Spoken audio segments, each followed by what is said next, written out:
All right, welcome everyone to an RSP. I guess we'll call it a film room still, RSP film room special. I'm joined by one of my favorite guests and most frequent guests that I've had that over the years, and really starting back to when I wasn't even doing any of these things, and we were just looking at drawing up plays on a blog, and that's none other than Chad Spann. Chad. Welcome to the show. And I appreciate you having me. Yeah, it's going to be great because today we are going to actually talk about CJ Prosise. Um, and Chad has been actually tutoring or coaching CJ during the pre-draft phase, leading up to his pick with the Seattle Seahawks last night. So we thought it would be a fun idea to be able to talk about the running back position. I know that Chad has some very definite ideas that counter some of the general public's thoughts about how the running back position is developed, what goes behind the running back position that we often see in the general media.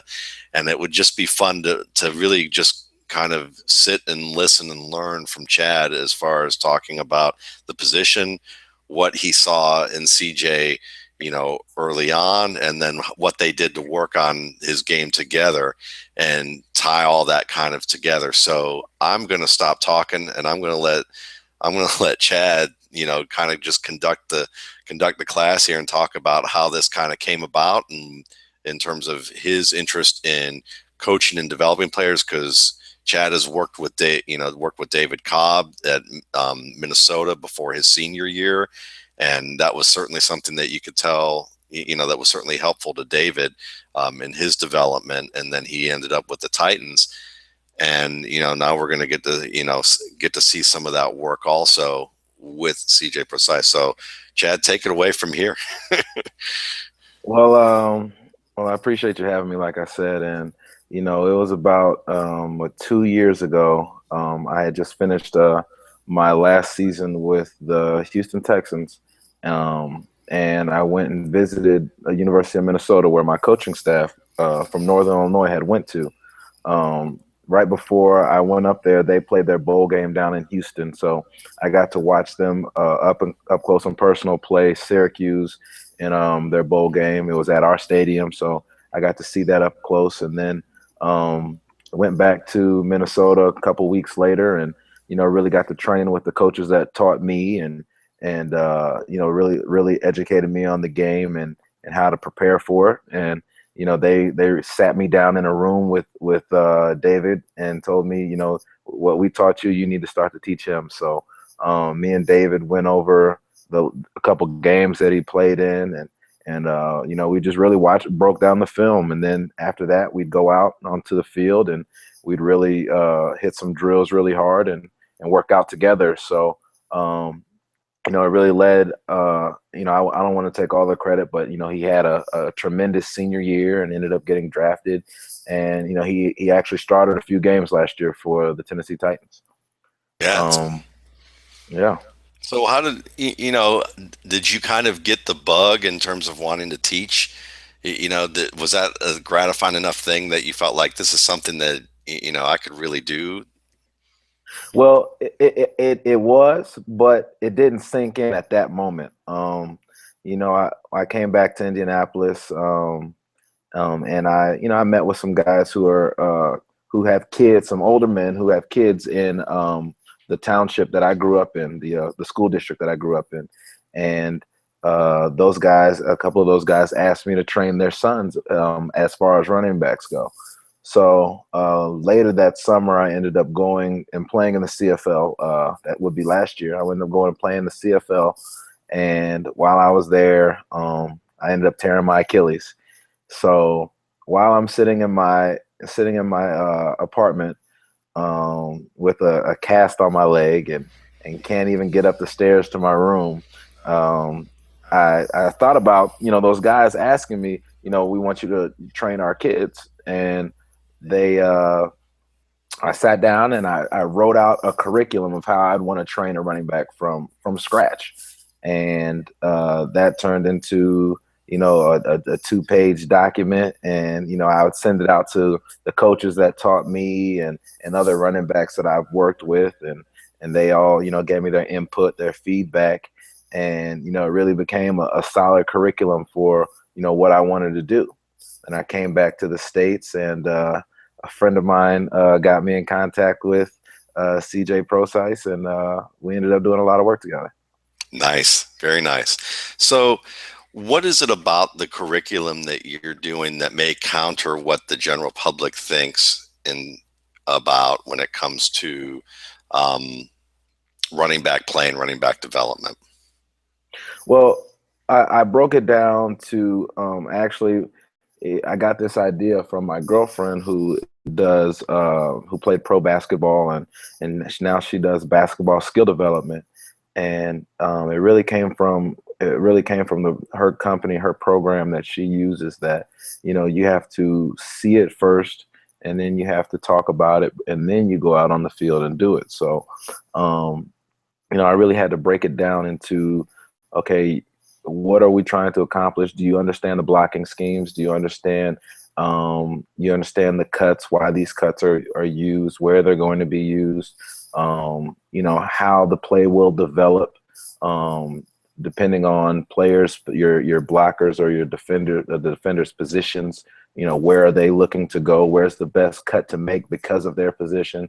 So I broke it down like that, and it ended up, with CJ, we would work in about 2-hour sessions, and for the first hour we would be on the chalkboard, and we'd be drawing up plays, drawing up schemes, so that he understood no matter what scheme it was he was playing in, whether it was a man scheme or a zone scheme, he understood how it was going to be blocked, and he understood what his reads were. Because what a lot of people don't understand, especially when it comes to grading out running backs, is running in a man scheme, running a zone scheme are completely different. The things that you're looking at, the things that you're reading are actually backwards for each of them. So you have to really explain that to people, and so that's something that CJ didn't understand at the time, and I think he picked it up very quickly, and I think he told me, I guess when he started having interviews and meetings with teams, that it really helped. I can't hear you, Matt. Sorry, that's my bad. One that's really interesting to me that you brought up, that that the schemes are backwards in terms of what you're looking at and reading at. So I want to hear about that, but I'd also want to know, we all know that CJ was a wide receiver and then he converted to running back during his career.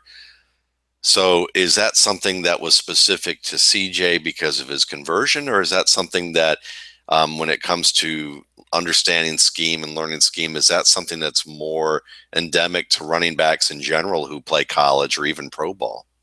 I think it's it goes to all running backs in general. A lot of kids grow up doing one thing for a very long time, and they just don't understand it when you give them the opposite. Like, you guys grow up running zone scheme all their life. They ran zone scheme in high school, college, and when they get to the pros, they just don't get how to run a man scheme, because, like we said, it's the exact opposite.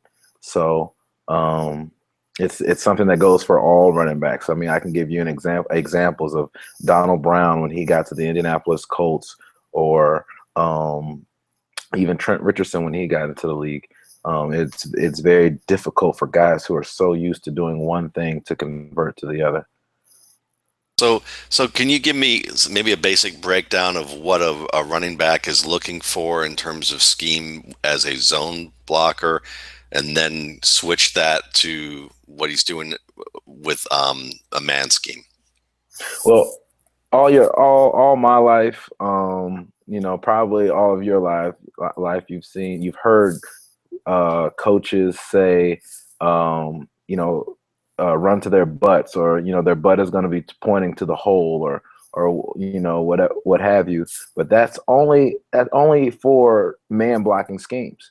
When you run in a zone blocking scheme, there is no defined hole, so you're not running to the offensive lineman's butt. He's not going to tell you where to go The defensive line is going to tell you where to go.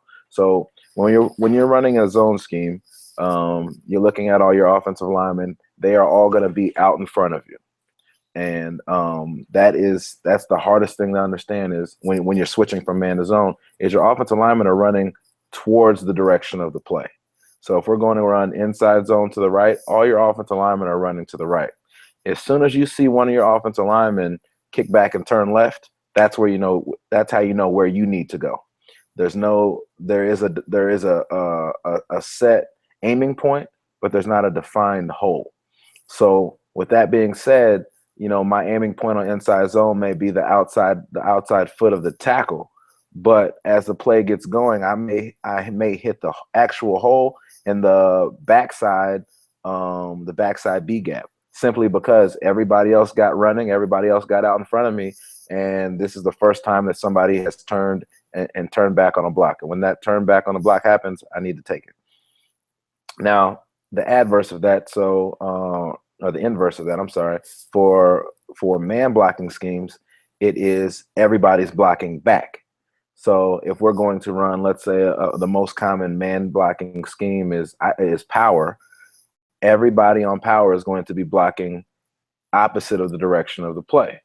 So these are called down blocks. So if we're running power right, all my offensive linemen are blocking left, with the exception of the pulling guard. So now I have to get used to seeing offensive linemen moving the opposite direction of me as I'm going to try to hit this hole. And not only that, since these are down blocks, the offensive lineman's butt is going to define the hole. So wherever I see his butt, that's which is usually going to be B gap, because that's where the play is designed to go. It's going to hit B gap. His butt's going to be pointing there. He's going to be down blocking the other direction. So that's where I need to go. Plus you follow your guard on a power play, the pulling guard on your power play, and he's reading the butts of the offensive lineman too. As soon as he sees an opportunity to turn up field, that's where he's going to go. So they are very different visually for a running back. Like I said, one of them you're blocking for both plays that are going to the right. One guy's blocking, or one offensive line is blocking to the right, and the other offensive line is blocking to the left, even though the play is still going to the right and still aiming for the same hole. You're muted again. I can't hear you. Oops. I can imagine as a running back that as you're taking the exchange and you're looking in that periphery through the mask, and you're seeing, you're obviously trying to, your senses are aware of everything that's kind of going on. You're going to see flashes of color in periphery. You kind of have aiming points. So to see things moving in the opposite of what maybe you're used to can probably have you very off kilter at first until you kind of get it down and get a feel for what that's like. Are there differences also as well as in terms of how you approach a crease, in terms of the speed or space or steps, or people talk about landmarks that they're looking for? I mean, is there anything that's notably different, even from the point of like before you're even looking at the keys that you're with your linemen, but even just like as you're looking at the play and heading towards the exchange point?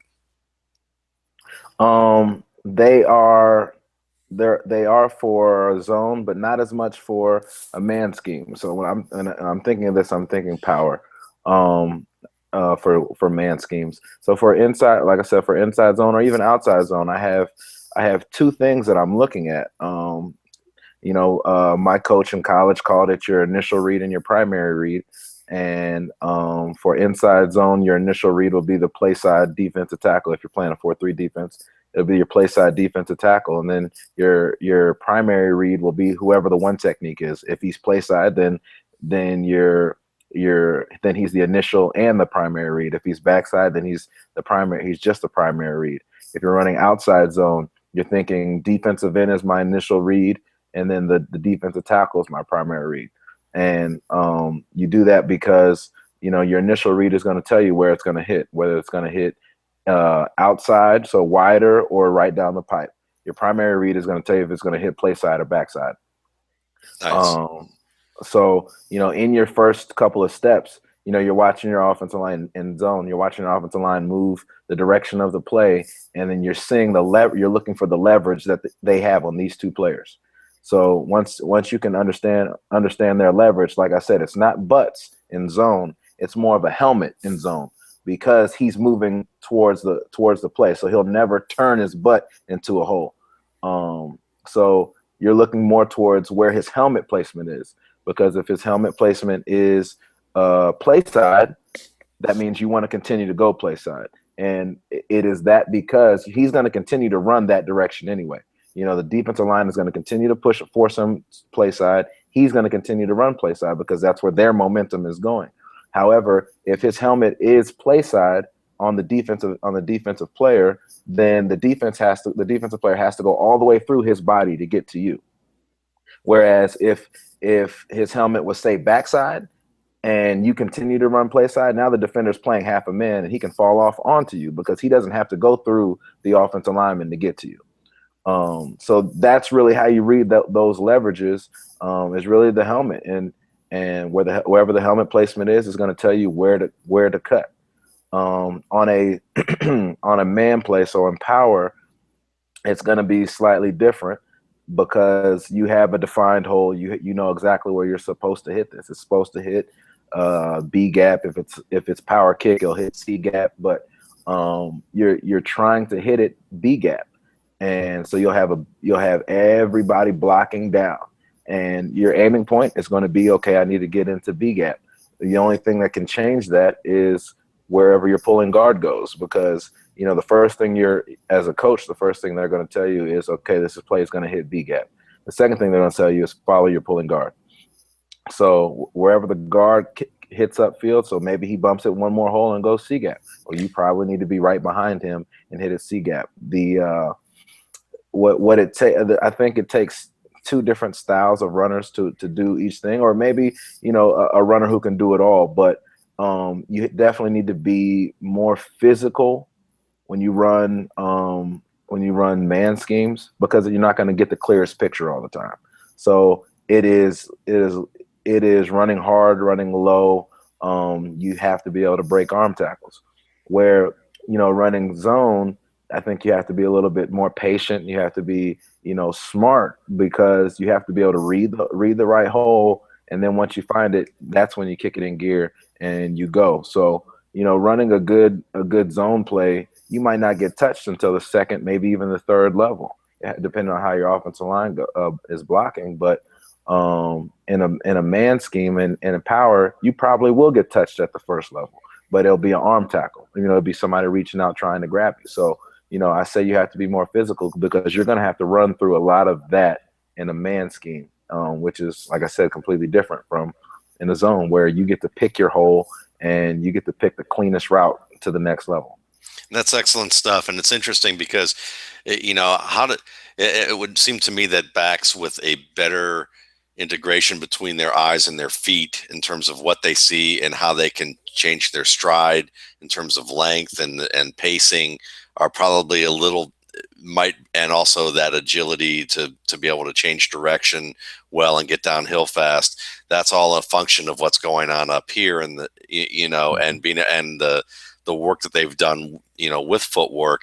And I would think that that's probably more necessary in a zone scheme. But at the same time, you see a back like Derrick Henry, who I could see how if he gets downhill, he's hard to tackle in terms of arm tackles, but he also has good feet to be able to change the pace just enough to alter the angle of a defender coming at him into a hole. And that can make him also a very effective gap runner. Definitely. Derrick Henry runs with a lot of power. He's deceptively fast. He's got that big upper body, but he also has great feet. So, it really makes him able to be diverse in what type of style he runs. I mean, if you looked at him and you did not cut on any of his Alabama tape, you'd say that is a gap scheme, a power man scheme runner right there, just because of the way that he's built. But like we said, he's got great feet, which is something which is an attribute of zone runners. They have to have great feet, and I mean he does. And you see the the both assets, both skill sets in him. Like you said, when he sees a hole and he'll read it like it's or like it's zone, and then when he sees a hole, he'll lower his shoulders and he'll start running hard, and he's hard to bring down at that point. So Okay. I mean, he can do both. Well, let's get to our main attraction here, which is CJ. So tell me a little bit about what you saw in CJ before you started working with him, and then take us through some of the steps that you had working with him, because I know that you've got a treat for us to show some video of you guys working together. First, I watched a couple games. I think I watched 6 games of CJ before we actually started working together, and I saw a tremendous athlete. I saw a guy who was big, strong, and fast, had good feet, and but he didn't quite always understand what he was doing or where he was going. But he made up for it with his athleticism. I mean, the guy is, he's 6 foot. He's, about 222. He's 225. He's a big guy. So, he can, he runs a 4.4 or 4.4 high 4.4. So, he can make up for his lack of knowledge with his speed and his power. But he was, like I said, he's a tremendous athlete. He's definitely, just a great football player. But being thrown into the running back position, I don't want to say he was over his head, because he did a great job. He just wasn't as knowledgeable as you would like a running back to be. But that also shows how much good of a football player he is, because he went from playing safety to playing wide receiver to playing running back, and being very successful at it in just one season. So I mean, like I said, he was a tremendous football player already, a great athlete. And I mean, I just had a few things that I definitely wanted to work on him with, which was like pad level, footwork, and then most importantly, knowledge of the game, understanding blocking schemes. And if he did not know it when he came into working with me, he definitely knew it after the first time we talked about it. I mean, he's a very sharp kid. I mean, of course he is. He went to Notre Dame. So, but he learns very quickly. And, I got a few clips of him that, you'll see us the first day, which is really me evaluating him on, his footwork and things of that nature. And you'll see the next or the last time that we worked out together, it's completely different. He's listened to the coaching, and he's actually, applying the things that he's learned. And I think that's going to make his ceiling that much higher, because he's a quick learner, and he's a quick study, and he just, like I said, he's got all the athletic ability in the world. You got the mute again. I'm doing a Gene Bramwell here. Like, he doesn't even know, we joke, my wife tore her Achilles, and I joke around that, I asked him about it. He goes, I don't know. I'm a pediatrician. So my wife always says that he doesn't know where the Achilles tendon is. And then, and then he always goes on mute. So I like making fun of my good friend, but I'm messing up here. Why don't we go to some of the tape and take a look at you working with CJ. All right. Get it pulled up. All right.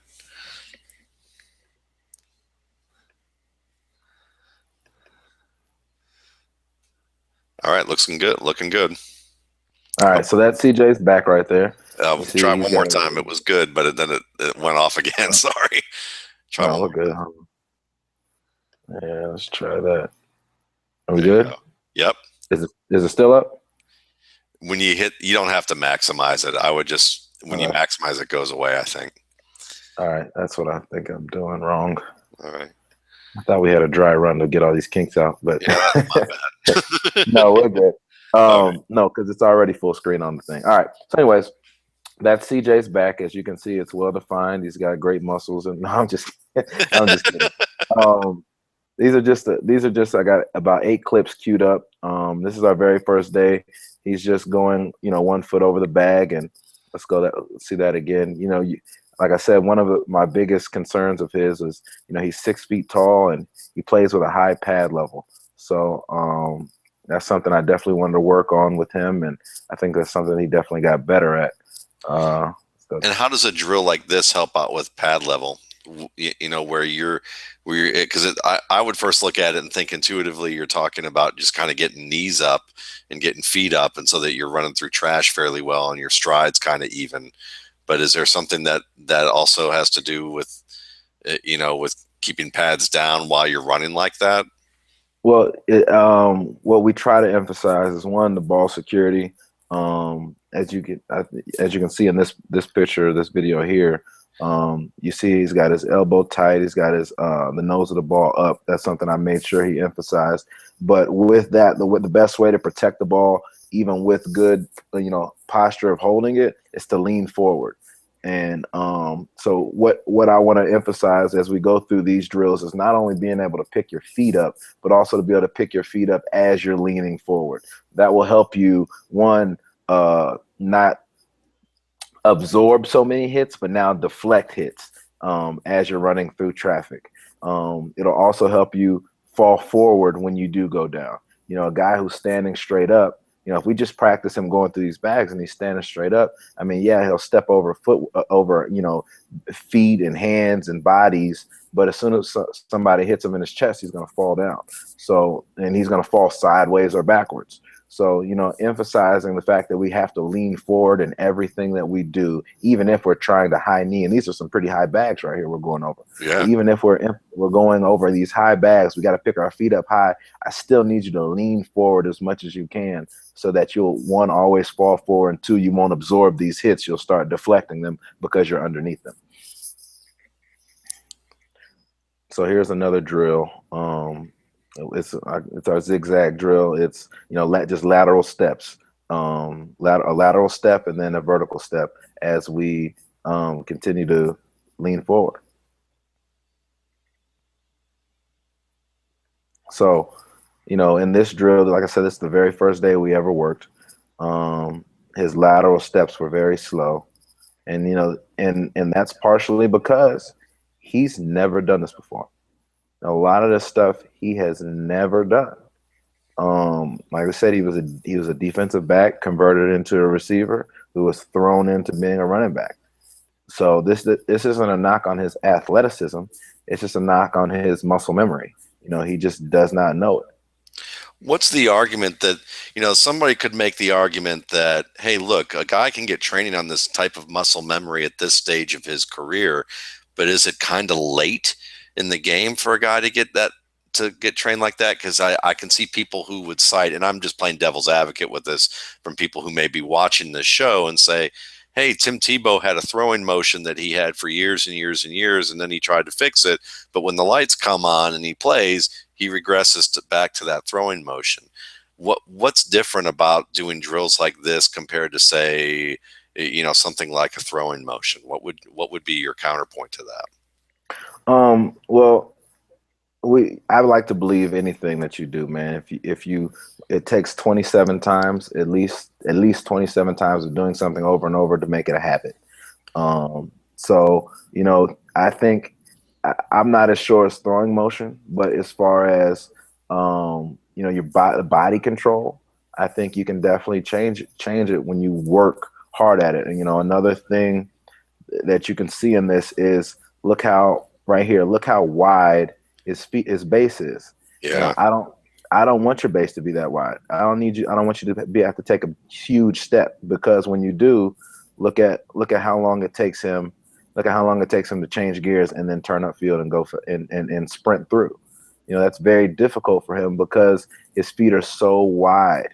Now, I'm not saying I want him to take short, choppy steps, but what I'm saying is I want him to keep his feet underneath him when he's making those cuts. So instead of if he's making a lateral cut to the right, instead of kicking his left foot out from underneath his body to the left and then stepping over to the right, I want him to keep his left foot underneath him while he steps over to the right. So I want at least 1 foot underneath his body at all times. That's going to make him, one, more explosive, and two, he can react much faster because he's got a foot on the ground, if that makes sense. Yeah, absolutely. So here's the last day of us working out. This is me right in front of him. I'm just showing him what we're doing. We're working on a ladder here, and I want you to see the difference between that last drill, how wide his base was, to where it is right now. Okay. Um, Now, mind you, I'm just coming off an Achilles surgery. This is about 3 months after Achilles surgery. But you see how he kept his feet underneath him the entire time. Yeah. Like, this is only after a couple of times of us working on this. So, this is a couple sessions into our training. Um, Yeah, I mean, it and looks like there's always a foot on the ground. I mean, it just looks like he's rolling, like he has wheels underneath his feet. exactly. And that's how we want it. So when it comes to, that muscle memory and things like he's picked it up already, and he's gotten that much better from the first time to the last time that we worked out together. Um, like I said, he's a quick study. He's a quick study, and he is ultra athletic. So, I mean, it just looks really good. It looks really good for him. Yeah, and I would make the counterpoint that, I mean, you got people who are professional performers like dancers, and certainly they have to learn new routines and new ways of moving their bodies and then perform it on stage. It doesn't seem to me that much of a difference in terms of what you're learning here, as long as it's just the improvisational element at times of certain patterns of movements and certain things that you're learning, putting it together in the context. And that's that key where we'll get to see the difference with him on the field at that stage. Definitely. So here's another just bag drill. This is him going straight over the bags. Now, we talked about emphasizing forward lean as well as picking your knees up. Now I want you to look at the ball. He's got his elbow super tight to his body. He's got the nose of the football up, which is something that we emphasize. Make sure that your elbow is tucked and the nose is up. And then you cover the football with your bicep, your forearm, and your chest. So, the more he leans forward, the more he protects the ball, because the chest, out of those three things, the forearm, bicep, chest, and hand, four things: hand, forearm, bicep, and chest. Your chest is the biggest. So you want to cover up as much of that football with your chest as you can. So he's doing a great job here. And you can see before we've even started the drill, he's already got that strong forward lean going.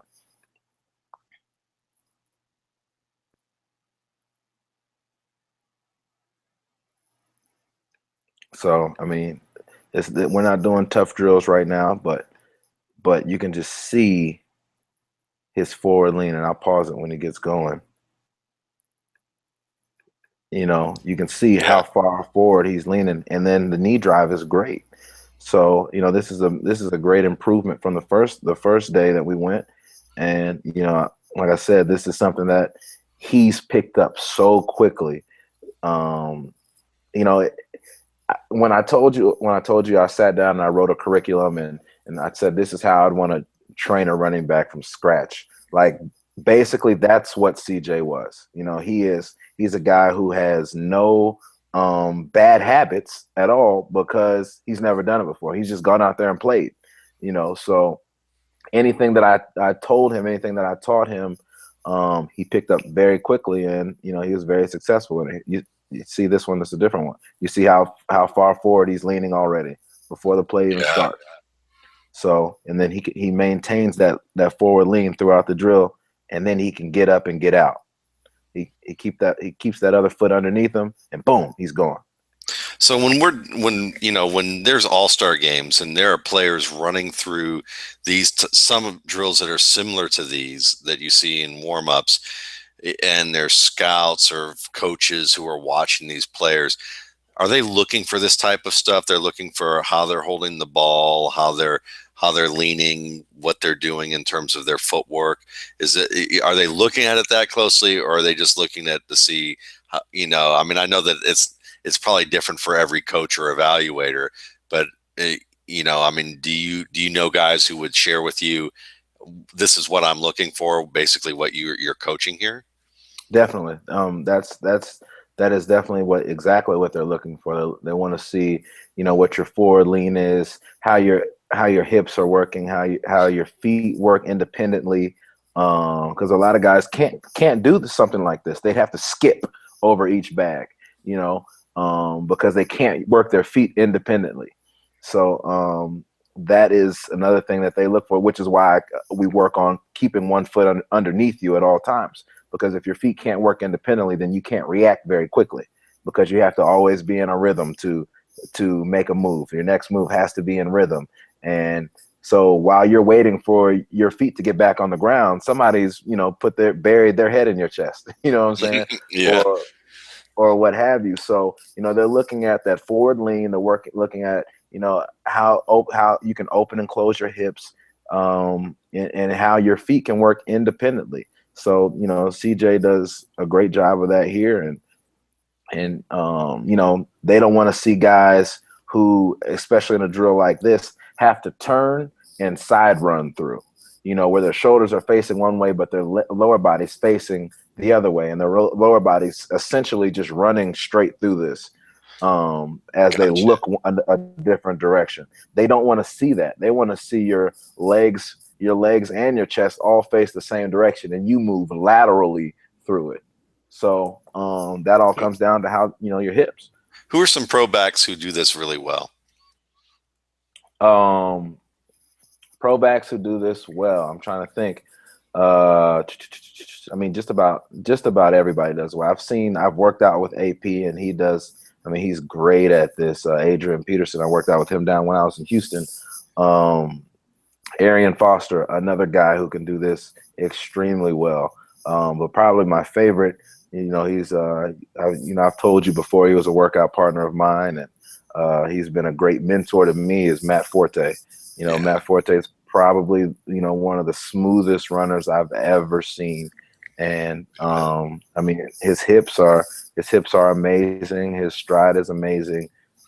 His footwork is amazing. So, this is something that he does extraordinarily well.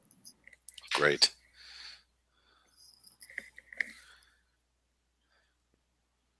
So this right here, on a previous show that we've had, we've talked about my 3-cone drill. I mean, my three-way cut drill, where we snap the ball, you run to one cone, whether depending on what play it is, and then you make either a vertical cut, a bounce cut, or a cutback.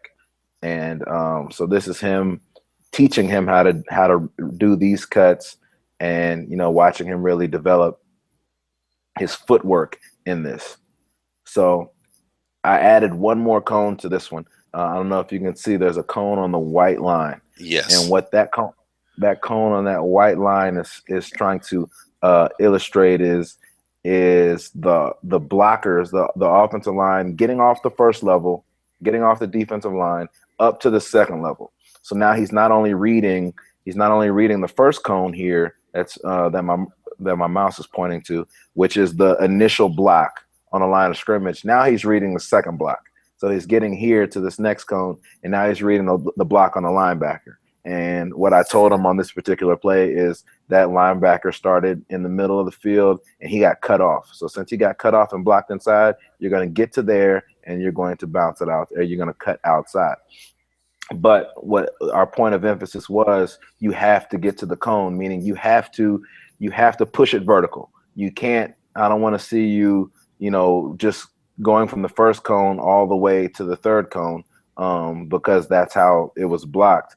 You need to push it back vertically. You make your first cut, push it vertical. And once you push it vertical, you see where you help set up the next block, then you make your cut outside. And he can really determine if where this block goes, if the offensive lineman blocks the linebacker out, or if the linebacker blocks the linebacker in. He is in control of that. CJ is. A lot of people don't understand that. So I had to teach him that, as you make it vertical, as you get off that first cut, and then you burst vertically, now you can either lean inside or lean outside of that offensive lineman before he gets to the block, because wherever you lean, that's where the defender's gonna go. So you need to set up that block to where you want to go. So if you want to go outside, and you want to go outside, you need to go ahead and sit on that inside shoulder of that offensive lineman. So as you're sitting on that inside shoulder, the linebacker's running to him, trying to get to you, and then you can bounce it out. And now for the defender to get to you, he's got to run through the offensive lineman. So that's what we emphasized in this drill, is You have to, after you make that first cut, you have to burst vertically. So boom, he got vertical, then he made the cut. Excellent. So here we are discussing it again. I think this one is, let me see, because I'm talking about it. Yeah, so this one is the exact opposite. Now he's going to sit on the outside shoulder of the offensive lineman because he wants to cut it back inside. So he's going to lean on the outside, make the defender go over the top, and then he cuts back underneath. But still, he has to get that burst. He's got to burst to that cone. You saw me doing my hands. I said, if you stand up tall and you don't keep that forward lean, your steps are going to get choppy. So I'm telling him to keep that forward lean, stay under control, keep your feet moving underneath you. So that is a pretty good clip of him doing that properly. He hits it, boom, gets that vertical cut, leans on the outside shoulder, and now he's back inside. So I have a silly question, but it's just one that it may mean more or mean less than what I think it is. But just curious about the lighting with this. Do you have the lights off on this just so that he can focus on this area, or is it just because the lights just happen to be off right now and you guys are just cool with where it's at? Yeah, we're in a really big facility with it's got 3 fields on it. Gotcha. And there's a lot of other guys training in his combine class. He's training at EFT Sports Performance, the same gym I trained at in Chicago. And he's got about 12 other guys who are all there working on their skill sets, their skill development. However, all those other guys don't have a guy working with them one-on-one like CJ does. So they are all in the main section of this gym, of this facility where the lights are on. And me and CJ got away from them in this particular part of the facility. Only those middle lights were on. So no, it wasn't to make him focus, but it did make a cool effect for these videos. All right. I think that's all the clips I got of him right now. Okay. So, yeah. Well, that's great. That's obviously, it's enlightening to hear about, what are some of the types of drills and how they're used to reinforce pad level, body lean, ball protection, and balance, and ability to change direction fast and at any point. And then I love how you incorporate the visual or visualization element involved in that, to be able to have them think about each cone as a block or a defender or a combination of both, and how you manipulate that situation. That's very enlightening for that. So, have you spoken to CJ since he got picked, or has it been kind of one of those, whirlwind type of deals for him at this stage? It's definitely one of those whirlwind situations. I shot him a text, him and his older brother a text last night. They responded, just saying congratulations and, let's get to work. And so they responded this morning and said, appreciate it, and they're ready to start working as well. So, I want him to really soak this up because, not only was I, coaching him up on, the techniques of being a running back, but also on, how to be an NFL player and, what to expect. So, right now I know a lot of people are blowing him up, wanting to talk to him and congratulate him and everything. I want him to really just absorb all of that, enjoy the moment. And then when he's ready, we can get back to work. That's great. Anything that you could, it doesn't have to be specific to CJ, but what would you advise anybody who is entering the league at this stage between being a rookie and, being someone who was a prospect and now entering, going to join a team, whether they're an undrafted free agent, whether they're an early round pick? What are some things that, maybe fans might not realize that, it becomes a more difficult adjustment or a challenge? It can be a challenging adjustment. Like I said earlier, it's something that we sat down with CJ and did a lot of work with is just understanding schemes, man. It was every day we went back to the basics. I had him every day. He had to ride up every defensive position on the board. He had to know every technique of the defensive line, whether it was a 1, a 2, a 2-eye, a 3-eye, a 4, a 5, 7, 6, 9. See, that's confusing. A lot of people don't realize that when you're counting techniques, it doesn't go 1, 2, 3, 4, 5, 6, 7, 8, 9. It goes 1, 2, 3, 4, 5, 7, 6, 9. So, he had to learn all that kind of stuff, and then definitely understanding the blocking schemes. I had him the very first day one. I told him to drop the blocking scheme of your favorite play that you ran in college, and he could draw it up, but he didn't know how to draw up much else than that. So he knew how that play was designed, and it was really power kick, and he knew how to draw that up, but he didn't know how to draw up inside zone. So we had to really break down inside zone, outside zone every morning. That when we started working out, draw it up for me, who's got what,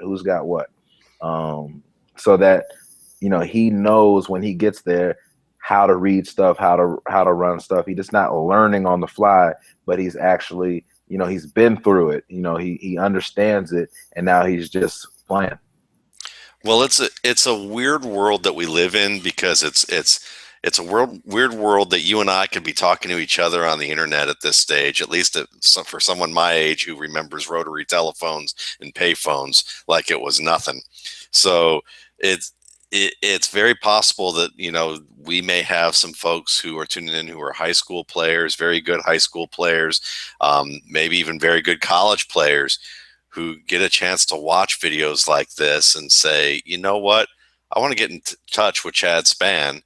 I'd like to do some work with him. How can, is there a way that some folks can get in touch with you either via Twitter or Facebook or something like that, or email or something, to say, I'd be interested in working with you in this regard? You could definitely hit me up on not Instagram, Twitter. I'm CSpann30.